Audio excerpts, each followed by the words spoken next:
So mga kapatid, pakinggan naman natin si Atty. Adnan Alonto po sa kanyang panayam po tungkol po sa rally ng INC po, mga kapatid, mga kababayan. Ito po.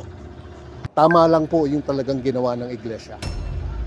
They are doing this for the sake of systemic change and not for the change of government through extra-constitutional or extra-legal means. Ang problema po ng bayan natin ay systemic po.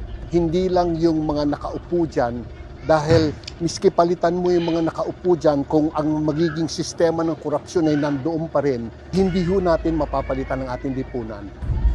Ang biktima po ng korupsyon ay wala pong reliyon.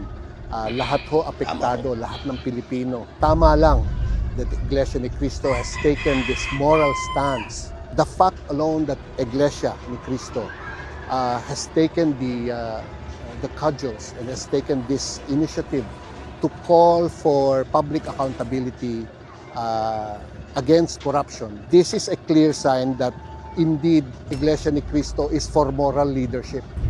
It has the reputation, it has the necessary integrity to do so. Maraming tutugon dahil meron silang kredibilidad. What we're encountering right now, particularly with the current administration right now, is a question of credibility.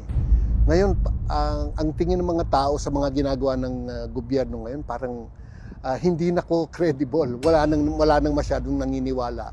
Kung ganun ang lipunan natin na ginagalawan, yung hindi tayo naniniwala sa isa't isa, lalo na kung hindi tayo naniniwala sa gobyerno natin, sa gobyerno natin, ay malaking problema po 'yon.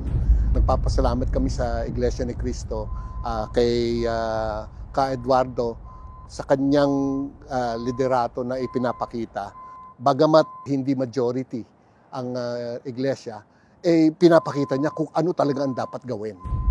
Bilang isang Muslim, na Pilipino, kami po ay nagpapasalamat sa kanya. I think we owe a debt of gratitude to Ka Eduardo for taking the cudgels and making sure that the people will be sufficiently informed on how they would pursue a course of action that is legal and within the Constitution of the Republic of the Philippines.